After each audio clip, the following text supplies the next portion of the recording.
आदाब, नमस्कार। The red mic पाठशाला में आपका स्वागत, इस्तकबाल और बहुत बहुत प्रणाम बिहार की जनता और देश की जनता को। क्योंकि कतरा अभी बत्रा साहब बिहार से गए और हम आए और हमारे आते ही यहाँ पर हलचल शुरू हो गई। तो आज की द रेड माइक पाठशाला में हम लोग बात करेंगे कि महागठबंधन और एनडीए गठबंधन कहाँ पर है, बागी बगावत और आंसू, मारपीट, धक्का मुक्की, और वो एक फैक्टर जिसको लेकर के सब लोग बहुत उत्सुक नजर आ रहे थे, वो फैक्टर था प्रशांत किशोर का फैक्टर। कि प्रशांत किशोर जिस तरीके से माहौल, भोकाल और कहा जाए जलवा बिखेरा था उन्होंने, तो क्या उनका वो जलवा और माहौल और भोकाल बरकरार है?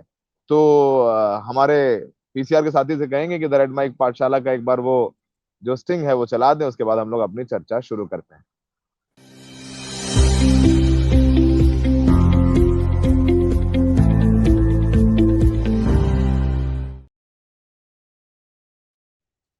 तो बत्रा साहब, आपका स्टिंग बच गया है। तो आप जब 10 दिन पहले आए थे और आज 10 दिन बाद जब हम यहाँ पर हैं, कहते नहीं वो मीम है, माहौल बदल गया, हालात बदल गए, जज्बात बदल गए। वो सब वो सब कुछ हो चुका है। तो बताइए कि आप अभी इस वक्त बेंगलोर में हैं, वहां से बैठ करके बिहार की पॉलिटिक्स को कैसे देख रहे हैं? फिर मैं बिहार से बिहार की पॉलिटिक्स के बारे में बात करूंगा। आज मैं नहीं बताऊंगा, आज मैं आपसे पूछूंगा और पहला ही आपका जो मैं सवाल पूछूंगा। और फिर मैं ये बताऊंगा कि मैं क्या सोच रहा था और फिर आप वेरीफाई करेंगे कि अभी आपने एक बहुत इंटरेस्टिंग सेंटेंस का उपयोग किया, मैंने जो पकड़ा।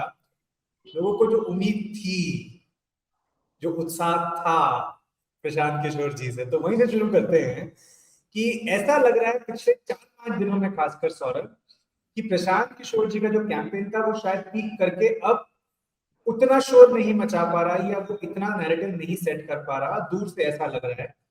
अब देखिए, यही है मीडिया में न्यूज साइकिल का बिजनेस, कि जब आरजेडी, बीजेपी, जेडीयू, कांग्रेस चुनाव में नहीं उतरे थे, ऐसा लग रहा था बिहार चुनाव इक्वल्स प्रशांत किशोर, क्योंकि कुछ और न्यूज थी नहीं बिहार इलेक्शन को लेकर। जैसे ही टिकट वितरण की बात आई, मैनिफेस्टो की बात आई, गठबंधनों की बात आई, तो ऐसा लग रहा है कि नेशनल मीडिया ने भी प्रशांत किशोर को कहीं ना कहीं अब या तो उनको साइड कर दिया है, या वो स्वयं ही, उनका जो नैरेटिव था वो कहीं ना कहीं डिप्लेट हो गया है। तो इसमें एक सच्चाई है, आपको लगता है सौरभ? क्या हुआ है? ये क्या न्यूज साइकिल बदला है, या प्रशांत किशोर जी का अपना कैंपेन भी डिफ्लेट हुआ है, या दोनों ही चीजें हुई है? देखिए, सबसे बड़ी बात यह है कि कैंपेन का तो पता नहीं, लेकिन बहुत कुछ है जो बदल गया है। पहले नंबर वन, कि प्रशांत किशोर का जो टिकट बंटवारा हुआ, बड़ा सबसे पहले उन्होंने अनाउंस किए थे 51 नाम। तो बड़ा माहौल बन गया। एक प्रीति किन्नर को टिकट दिया उन्होंने, डॉक्टर को दिया, रिटायर्ड एक पुलिस अधिकारी को दिया, बड़ा माहौल माहौल बना दिया। लेकिन जब सेकंड लिस्ट का अनाउंसमेंट था बत्रा साहब, तो हम उस अनाउंसमेंट में थे, प्रेस कॉन्फ्रेंस में शेखपुरा हाउस में। सोचिए कि 15 मिनट पहले प्रशांत किशोर जिंदाबाद, प्रशांत किशोर जिंदाबाद, तो वो जो टिकट मांगने वाले थे, जिंदाबाद, प्रशांत किशोर के लिए जान दे देंगे, प्रशांत किशोर को सीएम बनाना है, वगैरह वगैरह। अब 15 मिनट में जैसे ही टिकटों का अनाउंसमेंट हुआ और उन लोगों का नाम कटा, तो वही जो हालात बदल गए, जज्बात बदल गए, प्रशांत किशोर मुर्दाबाद, प्रशांत किशोर मुर्दाबाद। तो सोचिए कि जो अभी की बनी पार्टी जन स्वराज है, उसमें टिकटों की इतनी मारा मारी, लड़ाई, सिर फटौवल हो गया कि प्रशांत किशोर वहां से निकले, उनके साथ में कुछ उनके बॉडीगार्ड थे, उनको अंदर जाना पड़ा और उनकी टीम के लोगों को वहां पर मौजूद एक आदमी, दो आदमी बगावत नहीं कर रहे थे, कम से कम 15-16 आदमी बगावत कर रहे थे कि गोली खाएं हम और टिकट ले जाएं, वो टिकट बेच दिया, वगैरह वगैरह। मतलब यहां तक नौबत आ गई बत्रा साहब की स्पीकर लेकर के उनके दफ्तर के बाहर एक व्यक्ति, एक युवक चिल्ला रहा था कि इन्होंने टिकट बेच दी, मैंने मेहनत की, मैं पहले दिन से 1.5 साल से यात्रा में था, पूरी जान लगा दी, और अब आप जो है कह रहे हैं कि मुझे टिकट नहीं मिला है। तो प्रशांत किशोर की जो चर्चा बहुत तगड़ी हुई थी, वो तो जाहिर सी बात है, क्योंकि अब तक जैसा आपने शुरू में कहा कि एनडीए ने चुनाव नहीं खोला था, आरजेडी ने चुनाव नहीं खोला था, चुनाव तब भी नहीं खोला है, लेकिन जाहिर सी बात है बड़ी पार्टियां हैं, इनके टिकट बंटवारे ऊपर नीचे, जहां पर गठबंधन का कोई सीन ही नहीं है, खुद ही की पार्टी है और खुद ही को 243 243 सीट्स पर चुनाव लड़वाना है, वहां लड़ाई है। उनके जो प्रत्याशी थे, जो समझिए कि वो बागी हो गए, वो निर्दलीय लड़ रहे हैं, जन स्वराज को हराने के लिए निर्दलीय लड़ रहे हैं, ऐसे हम 4 नाम जानते हैं। तो आप सोचिए कि प्रशांत किशोर खुद भी नहीं लड़ रहे हैं, याद होगा बत्रा साहब की राघोपुर गए थे, I think had come on Saturday, और सैटरडे को ही राघोपुर गए थे प्रशांत किशोर, और माहौल बना दिया था कि तेजस्वी के खिलाफ चुनाव लड़ेंगे। फिर एंड में यस जाते यस। जाते जो है वहां पर चंचल सिंह को टिकट दे दिया, खुद चुनाव नहीं लड़ रहे हैं। तो मतलब अभी ये, और ये भी तो पॉलिटिक्स मुझे है। और मुझे लगता है सौरभ कि वो जो अनाउंसमेंट से मुझे लगता है डिप आया खासकर नैरेटिव में, कि एक ऐसा व्यक्ति जो एंटी एस्टैब्लिशमेंट बात कर रहा था वो अब चुनाव नहीं लड़ रहा है एक ऐसे व्यक्ति के खिलाफ जिसको एस्टैब्लिशमेंट के एक चेहरों में से आप गिनेंगे। जी कि नीतीश कुमार जी तो चुनाव लड़ते नहीं, वो तो एमएलसी के जरिए जाते हैं। और जी बिहार में कोई इतने बड़े नेता है नहीं, बीजेपी में सम्राट चौधरी हो गए, दूसरे उप मुख्यमंत्री हो गए, तो बचते हैं एमएलए रूप से जाने वाले केवल तेजस्वी यादव, क्योंकि लालू यादव चुनाव नहीं लड़ते। तो वो जिस तरह की पॉलिटिक्स आप कर रहे थे, मुझे लगता है एक वो अनाउंसमेंट। दूसरा जो आपने कहा कि जेएपी में फैक्शनलिज्म, मैंने आप शायद जिक्र किया था सौरभ 10 दिन पहले, मैं एक सीट गया था बारूराज, ये हम्म, मुजफ्फरपुर जिले में पड़ती है। तो वहां जाके चीज समझ में आई कि प्रशांत किशोर के कई लोग ऐसे थे जो 2-3 साल से उनके साथ काम कर रहे थे, लेकिन चुनाव से जस्ट पहले क्या होता है कि इलाके के सोशल वर्कर, बड़े बड़े जो सामाजिक नाम है, वो आके जुड़ना चाहते हैं जिनको टिकट नहीं मिलता और पार्टियों से। तो वहां पे हीरो आर्या नाम के एक व्यक्ति हैं जो बीएसपी से लड़ा करते थे, तो हम्म, उनको टिकट मिलने की संभावना हो रही थी। तो ऐसे में मैंने सुना मार्केट में ये खबर फैली थी कि जेएसपी का जो ओरिजिनल कार्डर है, जो हम्म, घूम प्रशांत जी को 2-3 साल से सपोर्ट कर रहा है, वो नाराज लग रहा था कि वो कह रहा था कि यार काम 2 साल हमने किया और शायद टिकट खाड़िया साहब ले जाएंगे। लास्ट जो मैंने चेक किया, बारोराज का भी अनाउंसमेंट आया नहीं है। और एक आखिरी बात मैं आपको बता दूं सर, जब मैं फोन पे भी बता रहा था कि यूजुअली क्या होता है कि इंटरनेट पर एक विकिपीडिया नाम का वेबसाइट है, सभी उसको यूज करते हैं।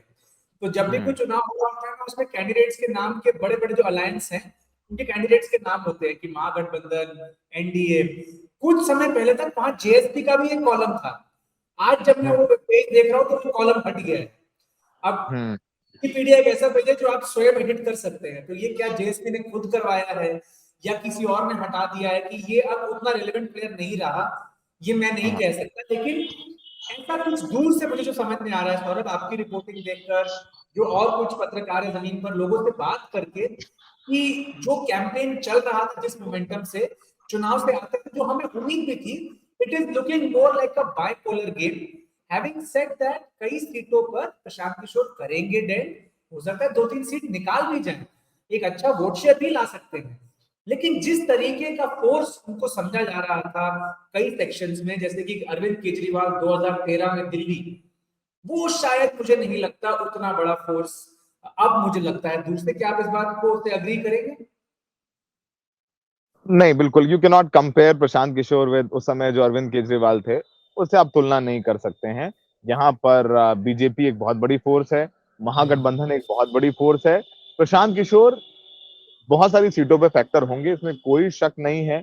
बात कर रहे हैं उनके बारे में लोग, उत्सुक हैं उनके बारे में लोग, लेकिन एंड में मुझे फिर लगता है इस बार बिहार की जनता आ, बहुत कास्ट लाइंस पर ही वोट करने वाली है।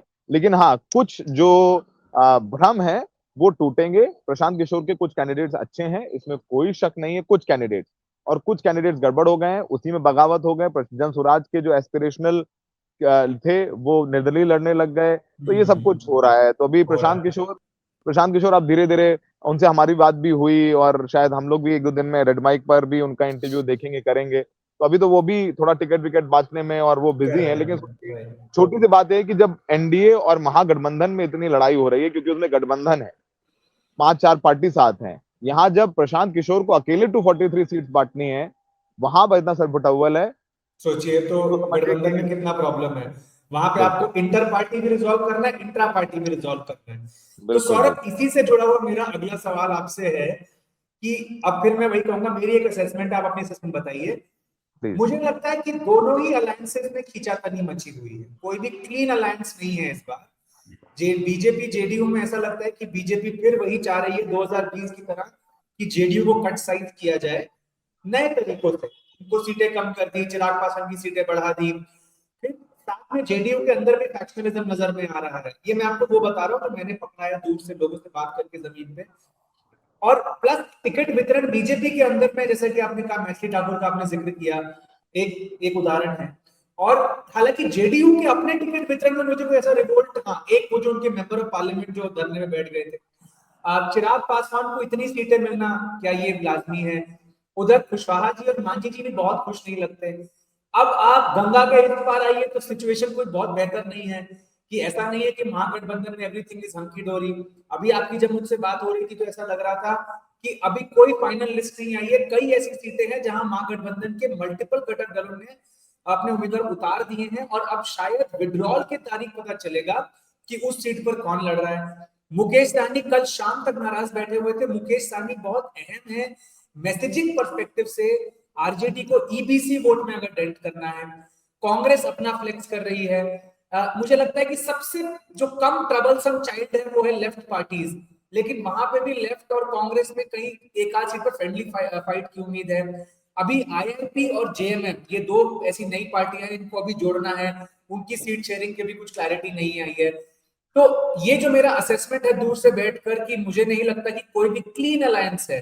क्या आप इस बात से सहमत है, या ये दूर से ऐसा लग रहा है अंदर से चीजें बेहतर है? बिल्कुल बिल्कुल, देखिए बिल्कुल कोई क्लीन अलायंस नहीं है। 2 दिन पहले, 3 दिन पहले इनफैक्ट, ऐसा लगा जब दिल्ली गए सारे एनडीए के नेता, संजय झा और धर्मेंद्र प्रधान, अमित शाह, सबकी मीटिंग वगैरह हुई, ट्वीट आ गया कि 101 seat JDU, 101 seat BJP, 29 seat Chirag Paswan, 6 seat HAM, 6 seat Upendra Kushwaha, सब कुछ हंकी डोरी है। और अगले दिन बता दिया गया हम लोगों को कि प्रेस कॉन्फ्रेंस होने वाली है 4 बजे। हम लोग तैयार थे, लेकिन अचानक आया कि प्रेस कॉन्फ्रेंस कैंसिल। और सोचिए कि बीजेपी और JDU, Nitish Kumar put his foot down. Nitish Kumar ने संजय झा जो उनके करीबी, उनको कह दिया कि आप मेरे यहां से जाइए, अब जो टिकट रिलीज होगा मेरे दस्तखत से रिलीज होगा।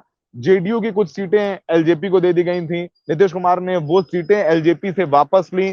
तो सोचिए कि जो अनुशासित पार्टी बीजेपी है, जेडीयू है, अब समझिए कि उपेंद्र कुशवाहा इतने नाराज हो गए कि शेरो शायरी करने लग गए।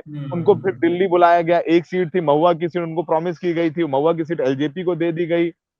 चिराग पासवान भी नाराज नजर आए। चिराग पासवान को सोचिए कि जो 29 सीटें मिली हैं, वो 26 सीटें वो सीटें जिनमें पिछली बार एनडीए हार गया, और 3 सीटें वो हैं जो जीते हैं।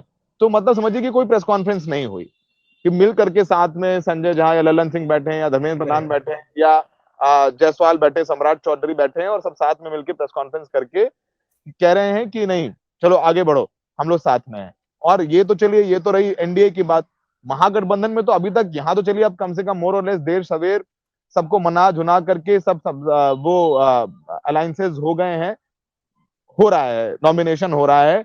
उतनी अंदर होगी, तमाम बागी अब बीजेपी से भी हो गए, जेडीयू के भी बागी हो गए, एलजेपी के भी हो गए, उसमें कोई शक नहीं है। लेकिन महागठबंधन में हमें लगता है कि इस वक्त at this point of time, 17 तारीख है आज, नॉमिनेशन फर्स्ट फेज के नॉमिनेशन का आखिरी दिन है, था इनफैक्ट, वो तो खत्म हो गया वक्त। मतलब समझिए कि कुछ सीटें ऐसी हैं जहां पर महागठबंधन के मतलब जैसे वैशाली सीट अलग है, अलग, हाँ। हाँ वैशाली सीट पे संजय सिंह के लिए चाहते हैं, संजीव सिंह के लिए चाहती है कांग्रेस, वहां पर आरजेडी ने भी कुशवाहा को दे दिया है टिकट, दोनों ने नामांकन फाइल कर दिया है। अभी लालगंज की एक सीट है जहां मुन्ना शुक्ला की बेटी, उन्होंने उनको टिकट नहीं दिया था, कल कांग्रेस को चली गई तो वो रो रही थी, बड़ी मेहनत कर रही थी, तो सुबह उनको आरजेडी ने सिंबल दे दिया। तो वहां पर कांग्रेस से जो है उनकी बातचीत हुई है, सुन रहे हैं कि शायद वो अभी वापस ले लिया कांग्रेस ने। तो मतलब ऐसी भी कई फाइटर, जैसे जो यहाँ के जो यूथ कांग्रेस के प्रदेश प्रदेश अध्यक्ष हैं, उनके उनकी सीट पर सीपीआई ने अपना, लेफ्ट ने अपना उम्मीदवार दे रखा है, और वो भी लड़ रहे हैं चुनाव। तो इस बार बत्रा साहब एक बात है, और मैं बहुत जिम्मेदारी के साथ बात कह रहा हूं, कि इस बार अगर महागठबंधन चुनाव जीतेगा तो कांग्रेस की वजह से जीतेगा, और अगर हारेगा तो वो कांग्रेस की वजह से हारेगा। ये बहुत बड़ा स्टेटमेंट दे रहा हूं, क्योंकि इस बार कांग्रेस ने बहुत फर्मली अपनी सीटों की लड़ाई करी। कृष्णा अल्लावरू को तो क्रेडिट भी दे सकते हैं, क्योंकि अगर वो क्रेडिट दे रहे हैं इस बात को लेकर के कि वो लड़ाई लड़ रहे हैं पार्टी काडर के लिए, तो अब तक जो सुलझा नहीं है, जो आपने मोमेंटम गेन किया वोट अधिकार यात्रा से, इतना मिलके भाई भाई एक गाड़ी में, तेजस्वी, राहुल, बैनर्जी और मुकेश सहनी थे, मुकेश सहनी पर भी बात करेंगे। तो आज की तारीख में तो आप साथ नजर नहीं आ रहे हैं ना। आप कैसा महागठबंधन, अगर 3 से 4 सीटों पर इस महागठबंधन के 2 या 3 उम्मीदवार सिंबल पर लड़ रहे हैं पार्टी के, पार्टी ने सिंबल दिया तब तो लड़ रहे हैं आप, तो फिर कैसे महागठबंधन है? करेक्ट। तो वो तो एक बहुत बड़ा फैक्टर है। सौरभ, दो चीजें मैं जोड़ूंगा कि कांग्रेस इस बार मुझे लगता है ना केवल संख्या पर ऑब्सेस कर रही है, बट क्वालिटी ऑफ सीट्स पर भी। ज्यादा क्योंकि क्वालिटी ऑफ सीट। 70 सीटें पिछली बार मिली थी, पर उसमें क्वालिटी ऐसी थी कि वो बहुत टफ सीटें थी जो शायद आरजेडी ने क्रैक नहीं कर पाती। तो मुझे लगता है इस बार it is not just quantity of seats, also quality of seats. एक तो ये बात। दूसरी, जो चिराग पासवान की आपने बात कही, जो जेडीयू की सीट, इसका सौरभ मैं आपको एक बहुत ही ऑब्वियस एग्जांपल दूं, जिसे कहते हैं नाक चढ़ाना। राजगीर एक सीट है नालंदा जिले में। हम्म। राजगीर में अभी एक इंटरनेशनल हॉकी टूर्नामेंट हुआ है, और उसको बिल्कुल लेके राजगीर न्यूज में था। नालंदा नीतीश कुमार का बेस्टियन माना जाता है। बिल्कुल मतलब ये कुछ ऐसा है कि गुजरात में बीजेपी ने एक सीट शिवसेना को दे दी, बिल्कुल। ऐसा है। तो राजगीर की सीट जब आप जेडीयू से हटाकर चिराग पासवान को देते हैं, तो ये आप एक मैसेज दे रहे हैं, मतलब मैं बीजेपी की बात कर रहा हूं, कि देखिए, we are trying to we are trying to show you your place, है ना। अब वो क्या क्या मुझे अंत में हो सकता है राजगीर वापस जेडीयू के पास आ जाए, बट राजगीर एक बहुत ही क्या कहेंगे, स्टेटस सिंबल वाली सीट होगी जेडीयू के लिए। अगर वो वहां से नहीं लड़ती तो ये बहुत बड़ा डेवलपमेंट होगा अलायंस डायनामिक्स। तो दो ये बातें। सौरभ, अगर इसमें एक मैं फॉलो क्वेश्चन पूछ पाऊं आपसे, कि जब 10 दिन पहले हम जमीन पर थे, तो मैंने आपसे जिक्र किया था, ऐसे ही किसी पेड़ के नीचे लाइट में मैं आपसे बात कर रहा था, मैंने आपको ये कहा था कि कांग्रेस आरजेडी कोई काउंटर नैरेटिव नहीं बना है। नीतीश कुमार, एनडीए, बीजेपी का नैरेटिव बन गया है, जो वेलफेयर स्कीम्स उन्होंने दी हैं, और जो ईबीसी वोट है उसमें वो डेंट ज्यादा नहीं कर पा रही है महागठबंधन। लेकिन पिछले 10 दिनों में एक डेवलपमेंट और हुई है, वो ये कि तेजस्वी यादव ने अनाउंस किया हर घर एक सरकारी नौकरी, जब आचार संहिता लगी उसके बाद।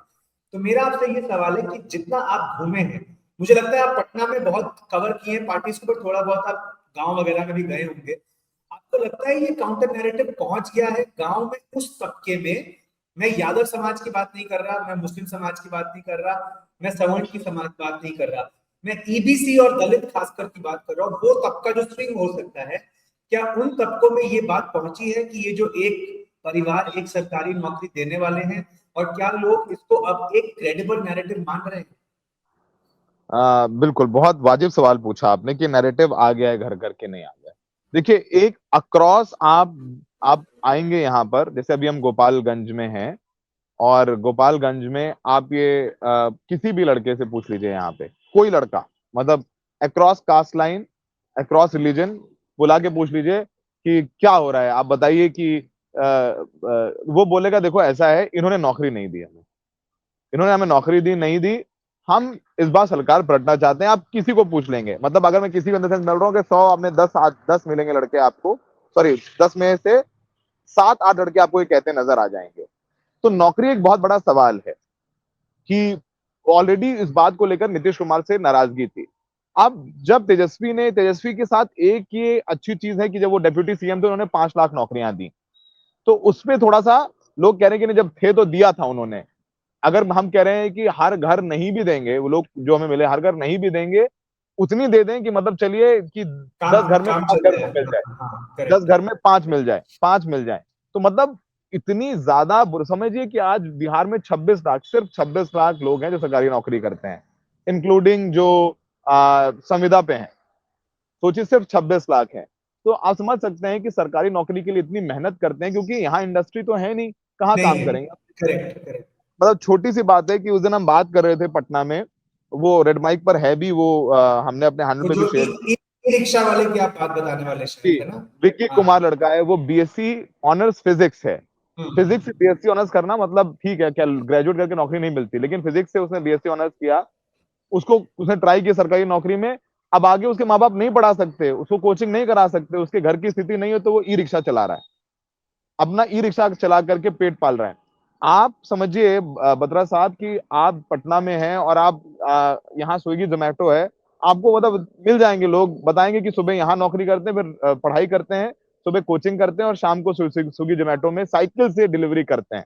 जी जी, तो बिल्कुल बिल्कुल बिल्कुल। तो नौकरी की बात है, वो उसमें तो युवाओं में आरजेडी को लेके या परिवर्तन की बात कर रहे हैं, उसे प्रशांत किशोर की बात करते हैं। लेकिन लेकिन सबसे बड़ी बात यह है कि एक बात ये भी कि देंगे कैसे, ये सवाल भी पूछते हैं। अब यहाँ पर मेरे लिए बड़ा इंटरेस्टिंग होगा कि ये चुनाव युवा वर्सेस महिला है। मतलब मैं समझता हूँ कि महिलाओं को 10,000 रुपए मिले हैं, तो अगर महिला उधर जाएंगी, मान लीजिए कि वो एनडीए को वोट देती हैं, नीतीश कुमार को वोट देती हैं, तो क्या युवा अपनी माँ को कन्विंस कर लेगा कि नहीं, नौकरी की बात चाहिए। बहुत इंटरेस्टिंग। अब कल बड़ा इंटरेस्टिंग है, कल हम महुआ गए थे, तेज प्रताप को नॉमिनेशन था, वो रिपोर्ट हमारे प्लेटफॉर्म पर है। जी। वहां पर कुछ महिलाएं खड़ी थी, हमने उनसे पूछा कि क्या हुआ, उन्होंने बोला नहीं, हमें तो पैसा मिले हैं और हम तो मोदी जी को देंगे, उनका अनाज भी खा करेक्ट। रहे हैं और 10,000 रुपए मिले हैं।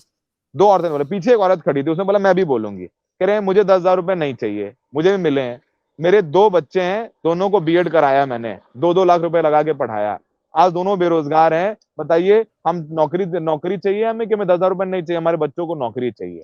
तो आप चलिए बहुत।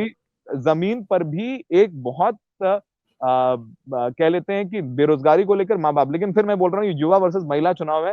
लेकिन बत्रा साहब, बिहार में आइए, हम लोग मीडिया में माहौल है, लेकिन इतनी लड़ाई हो गई टिकट को लेकर, इधर कंफ्यूजन, फलाना बागी हो गए, रो रहे हैं, बैठे हैं, सर फाड़ रहे हैं। मतलब सोचिए कि मैंने सोचा नहीं था, नेवर हैव इमेजिन्ड कि बिहार में ऐसा हो। अमित शाह और मोदी जी के रहते हम्म। बीजेपी दफ्तर में पटना में कुर्ता फाड़ करके प्रदर्शन हो रहा है, बताइए। चिल्ला रहे हैं कि टिकट बेच दिया। मैं तो ये मैं सोच सकता था कि आरजेडी सही। में होगा या कहीं कांग्रेस में, तो कांग्रेस में भी मार वही पिटाई क्या, हुई है वोट पे। वही क्या, वो भी बताऊंगा हाँ। मैं आपको, एक कांग्रेस में मार पिटाई क्यों हो रही है वो भी मैं बताऊंगा, लेकिन मैंने नेवर इमेजिन कि बीजेपी दफ्तर में होगा। जैसे मिताली, ये मैथिली ठाकुर का टिकट है, अब वहां अलीगंज से वहां पर और लोग मेहनत कर रहे थे, एक प्रत्याशी थे मेहनत कर रहे थे, इनको टिकट मिल गया, वो कह रहे तो इनका क्या लेना देना है, सिर्फ गाना गाती है इसलिए इनको टिकट मिल गया और लड़ने आ गई। तो हम्म। मुझे लगता है कि लहर का एक एक मिश्रा करके हैं बक्सर से, आईपीएस ऑफिसर रिटायर्ड है, उनको मिल गया, वहां बगावत हो गई, तो बीजेपी में भी बगावतें हो रही हैं। तो करेक्ट। बीजेपी में मैंने ऐसा नहीं देखा था, क्योंकि मतलब साहब मुझे ऐसा लगता है फील कि अब ये लहर का चुनाव नहीं है, हाँ ये सौरभ, ये कैंपेन। लहर का चुनाव नहीं है। अगर लहर होगी भी तो वो साइलेंट लहर जो मुझे महिलाओं के बीच दिखी 10 दिन पहले। मैं इसमें एक बात और कहूंगा सौरभ, आपने बहुत अच्छा फरमाया कि युवा वर्सेस महिला, लेकिन अब दर्शकों को थोड़ा सा डेटा समझा देते हैं। महिला होता है आपके वोटर का 50%, और युवा होगा तकरीबन 1/3, उससे भी कम होगा वोटर, जो वोटर है। तो आप ये सोचिए कि ज्यादा मुश्किल आरजेडी के लिए है उसको पूरा का पूरा युवा कन्वर्ट करना है। मैं आपको एक एवरेज बात बता रहा हूँ, एक हो सकता है, एक चौथाई भी हो सकता है, या हो सकता है एक से ज्यादा भी हो। तो परसेंटेज में महिला वोटर को कंसोलिडेट जैसे नीतीश कुमार ने किया है, बहुत बड़ा चैलेंज है। दूसरी बात सौरभ, अभी आपने कहा आप गोपालगंज में हैं और यहाँ आपने युवाओं के बीच बात की, तो एक चीज इंपॉर्टेंट ये हो जाती है, हम जहां से भी रिसर्च करते हैं फील्ड पर, ये समझना भी इंपॉर्टेंट है कि वो किस पार्टी का इलाका है। तो मैं अगर आपसे पूछ पाऊं कि ये सीट आप कौन सी है जहां पर आप हैं? ये क्योंकि गोपालगंज अभी गोपालगंज प्रॉपर है। प्रॉपर प्रॉपर तो गोपालगंज है, मतलब गोपालगंज प्रॉपर का मैं रिजल्ट भी बता दूं दर्शकों को पिछली बार का सौरभ, ताकि दर्शक उसको कॉन्टेक्स्ट में समझ पाए। पिछली बार गोपालगंज सीट पर बीजेपी के सुभाष सिंह जीते थे, बसपा के अनिरुद्ध प्रसाद को हराकर। मार्जिन था 36,000 वोट, मतलब तकरीबन 20 परसेंटेज पॉइंट। मतलब ये बीजेपी की पक्की सीटों में से एक पक्की सीट हो सकती है, ऐसा मुझे लगता है डेटा देखकर। आप कंफर्म करेंगे इस बात?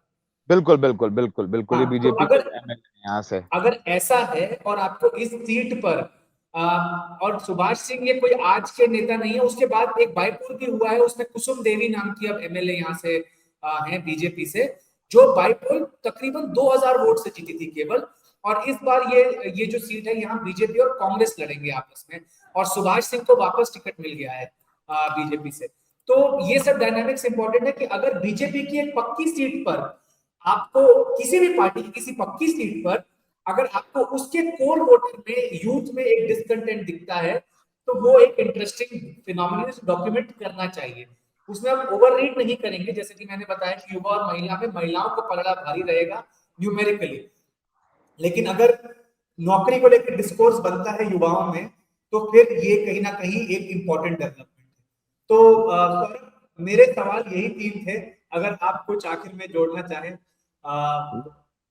मैं बस बताना चाह रहा था आपको कि एंड में मुकेश सहनी की बात हो गई, वो मुकेश हाँ। सहनी पर हम लोग चर्चा करना भूल गए। जरा मुकेश सहनी की तस्वीरें हमारे दर्शकों को दिखाएं। Mukesh Sahani son of Malla, 9% vote bank है निषाद कम्युनिटी के, सारी जाति उपजाति मिला करके, और वो कहते हैं मैं इन मैं प्रतिनिधित्व सौरभ, करता हूँ 9। हाँ हाँ, हाँ 9% का प्रतिनिधित्व करता हूँ।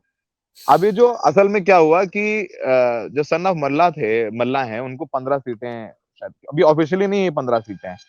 ऑफिशियल अभी किसी मुझे नहीं पता आज की तारीख में पूछें कि सौरभ बताइए कांग्रेस कितनी सीटें लड़ रही है, तो मैं बोल दूंगा कि 59, 61 भी हो सकती हैं, 58 भी हो सकती हैं, I am not sure. Son of Mallah कितना लड़ेंगे इनकी वीआईपी पार्टी, मैंने I am not sure, but 15 मुझे लगता है ऐसा, क्योंकि अभी it's all in the air. सोचिएगा आज पहले कांग्रेस की सौरभ एक लिस्ट कांग्रेस की मैं देख पा रहा हूँ ट्विटर हैंडल पे उनके। हाँ ये वो कल वो ये वो कल 48, रात को मेरे ख्याल 11 बजे 48 आई है। वो 48 कैंडिडेट्स की लिस्ट है, वो 48 की है। उसमें मुझे लग रहा है कि अभी एक आध का जो है नॉमिनेशन वापस हो गया होगा। बात करें तो सन ऑफ 40। मल्ला मुकेश साहनी चाहते हैं डिप्यूटी सीएम अनाउंस करें। हाँ वो उनको बोल दिया भाई 18 सीटें देंगे, मांग रहे थे 60 से 40, 30 से 18। उसने बोला कि 18 में से भाई तुम 8 लड़ा लो अपने, 5 लड़ेंगे कांग्रेस के आपके सिंबल पर, 5 लड़ेंगे आरजेडी के। उनको वो नहीं मानने वाने, तो फिर उन्होंने एनडीए से भी बात करी। एनडीए ने कहा कि भाई हमारा तो हो गया सेटल, अब देख लो अपना। एनडीए से सेटल हो गया तो यहाँ तो कोई चारा ही नहीं है, चारा ही नहीं है, तुम्हें तो लेना ही पड़ेगा। तो कल तक तो ये हो गया कि नहीं लड़ेंगे, फिर उन्होंने राहुल गांधी को फोन किया, राहुल गांधी ने इंटरव्यून किया। अब जाकर के ऐसा लग रहा है कि फिक्स हो गए हैं, उन्होंने तय किया है कि वो चुनाव नहीं लड़ेंगे।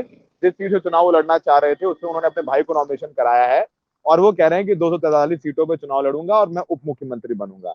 उनको उप मुख्यमंत्री अभी तक महागठबंधन ने प्रॉमिस नहीं किया है। देखिए, बहुत ईमानदारी से बता रहे थे कि किसी एक नेता की बपौती नहीं है, चाहे वो ईबीसी वोटर्स हों, चाहे वो कोई भी। मैं एक मानता हूं कि मल्ला वोटर्स भी बिल्कुल हैं। देखिए, बीजेपी जेडीयू के भी अपने मल्ला लीडर्स हैं, आरजेडी ने भी अपने मल्ला लीडर्स हैं, और इस बार आरजेडी ने भी एक प्रयोग किया है अपना। उन्होंने बहुत सारे 12 से 13 भूमिहार दिए हैं, कुशवाहा अच्छे कैंडिडेट में टिकट दिया है। और एक और बात मेंशन करना चाहूंगा अंत में, बत्रा साहब की एक सीट है जाले। याद होगा प्रधानमंत्री मोदी की गाली दी गई थी उस मंच से, और उसमें कांग्रेस के एक नेता थे हाँ नौशाद। नौशाद ने नहीं दी थी, पर उनके उनके मन से दी गई थी गाली। कांग्रेस ने कल अनाउंस कर दिया कि नौशाद चुनाव लड़ेंगे, और वहां से ऋषि मिश्रा नाम के एक शख्स थे, उनको प्रॉमिस किया हुआ था तेजस्वी ने। और जब ये अनाउंस हुआ तो सोशल मीडिया में हल्ला हो गया। तो आज जाकर के जो मिश्रा जी हैं वो कांग्रेस के उम्मीदवार होंगे, नौशाद से टिकट वापस ले लिया है उनका। तो ऐसा नहीं है, तो इस बार आरजेडी बहुत क्लीन इमेज बना के चल रही है। तो अभी तो बहुत कुछ होना है मुझे लग रहा है, लेकिन इस बार खिचड़ी है बिहार का चुनाव। इसमें सौरभ मैं बिल्कुल आपने सही कहा। मैं इसमें एक बात दो बातें जोड़ देता हूँ कि देखिए मुकेश सहनी के आने का महत्व ये है कि आप एक ईबीसी फेस को जोड़ेंगे कि आरजेडी की जो पॉलिटिक्स है वो बहुत एंटी ईबीसी मानी जाती है या एंटी दलित भी कुछ हद तक, बट ईबीसी खासकर जिसको नीतीश कुमार ने कल्टिवेट किया, तो मुकेश सहनी का डेप्यूटी सीएम बनने का मैसेज अच्छा जाता मुझे लगता है। लेकिन जैसा कि आपने कहा, it can't be about the person. आप ये तो अनाउंस लेकिन कर सकते हैं ना कि हमारे उप मुख्यमंत्री ईबीसी से होंगे, एक दलित से होंगे। इतना अगर कर दे महागठबंधन, मुझे लगता है उसका एक अच्छा मैसेज जाएगा व्यक्ति विशेष को, ना भी अगर उनका चयन करे इस समय। मेरे मुझे ऐसा लगता है। दूसरी बात कि ये मुझे लगता है सौरभ, पिछली बार के चुनाव अगर मैं सही से याद कर पा रहा हूं, पिछली बार भी लालू जी ने शायद ये एडवाइस दिया था तेजस्वी जी को, जो मैं पढ़ता था उस समय, 5 साल बाद पुरानी बात है, कि छोटी पार्टियों को जितनी आप सीटें दोगे उनका बाद में इलेक्शन के बाद क्या होगा ये हम नहीं जानते। इधर उधर में वो कहीं भी कुछ भी हो सकता है। तो शायद ये एक कारण है कि पार्टी चाह रही है कि चाहे सिंबल मुकेश सहनी का हो लेकिन लोग कांग्रेस और आरजेडी के हों, तो उससे जो एक ट्रस्ट डेफिसिट रहता है कि आप बाद में क्या करोगे वो कम हो जाए।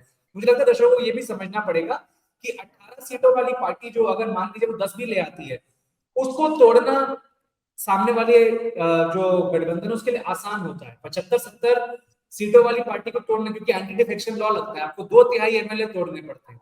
तो 10 में से 7 तो आप तोड़ लेंगे, लेकिन 75 में से आप 2/3 नहीं तोड़ सकते। तो इसके पीछे बिल्कुल ये भी एक मैथमेटिक्स है। बिल्कुल। तो अब ये बहुत दिलचस्प होने वाला है। अब देखते हैं हम लोग, अब द रेड माइक पाठशाला पे अगला एपिसोड करते हैं जरा एक हफ्ते बाद।